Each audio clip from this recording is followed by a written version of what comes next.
Hey, I just got up, so if if I look a little like Shrek, that's why. Um, so I woke up this morning and they were really just talking about the Egyptian message, and this is really weird because I'm not typically an Egyptian person where I get a lot of messages about Egypt. But they were really just talking. They were really just talking about going forth by day, which is what we know to be going forth by day, which is really what we know to be the Egyptian Book of the Dead. And they threw everything at me at once, a shit ton of images, and it was pretty much just showing all the levels that you have to go through in all the tablets, or in all this papyrus. Let's keep the emerald tablets out of this one, guys. But they started talking about the 42 laws of Ma'at. And they threw the Eight of Swords, but in reverse. And they are telling me to take it in a different way. So the way that the Eight of Swords is in this deck is that it's upside down. All the swords are in front of you, like mentally blocking your way. You have your eyes closed. And they were pretty much just talking about how you have the ability to see things for what they truly are. But they were also talking about it in the way of the laws of the world. And now a lot of people talk about the 12 laws of the universe, which is perfect. Great place to start. But what people don't realize is oneness in everything. And yeah, you get the whole big kick, everyone gets onto oneness. But they're actually talking about breaking down and deconstructing the things that you thought you knew and seeing them in a different way. They're talking about bridging gaps here. So, yeah.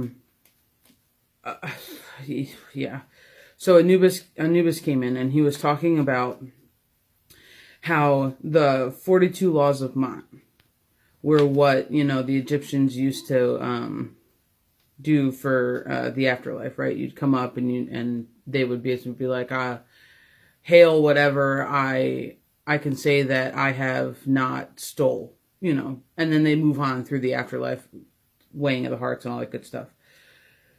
But they're saying that if you take that and you break it down, deconstruct it as the way that your afterlife should go, right?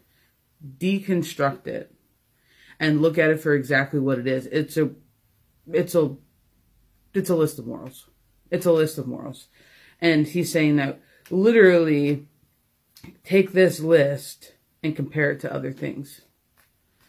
And I didn't really understand what he meant. I was like, well, everyone has a different list of morals. So I don't really get it. But then he started talking about the 10 Commandments. And I was like, that's a big jump. But he was talking about bringing in stability and how you're the emperor being strong and starting to realize everything and see things for what they are and realize the interconnectedness of the web of things. So then they started talking about the 10 Commandments. But then they even bridged it one more into the 9 noble virtues. And I didn't realize what the 9 noble virtues was when they told me. So I had to go look that up. And it's literally 9 codes of conduct. And the internet calls it the heathen code of conduct. Some people call it the Viking code of conduct. It doesn't really matter. It's just 9 moral codes that you were said to hold if you were a good person. And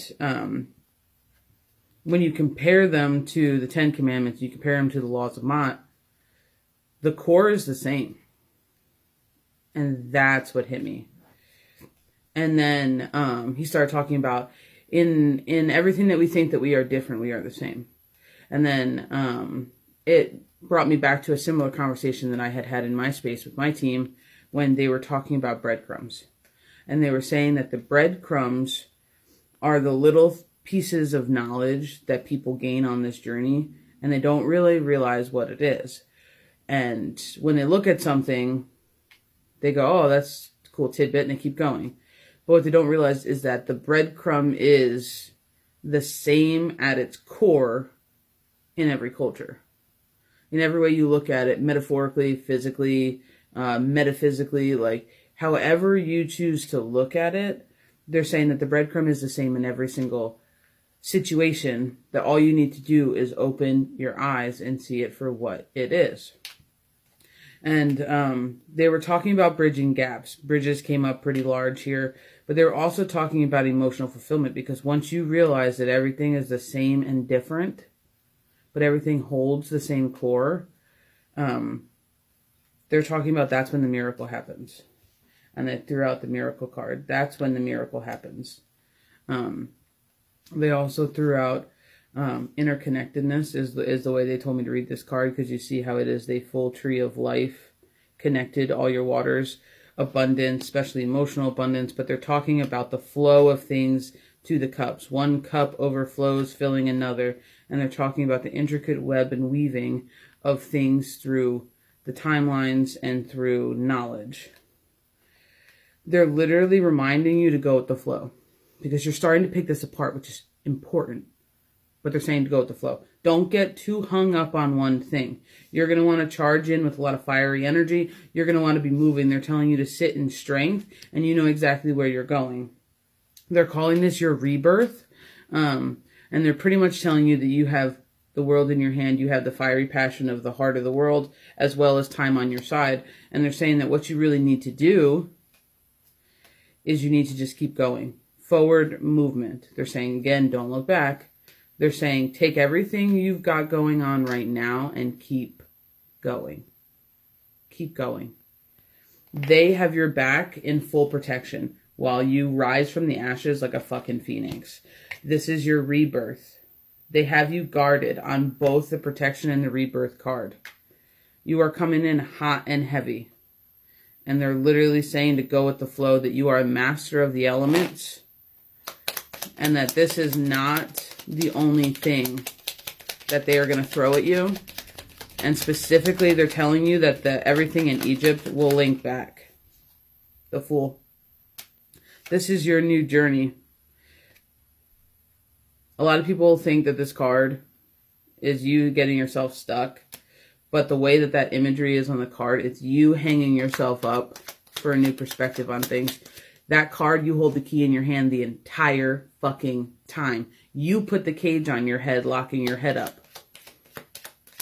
You hung upside down to get a new perspective on things, a new way of seeing things, to open up your eyes. It's one of those things now, guys. It's one of those things. And this is going to bring in the balance. You're going to start unweaving things to weave them together, and you're going to realize everything goes together. Bye.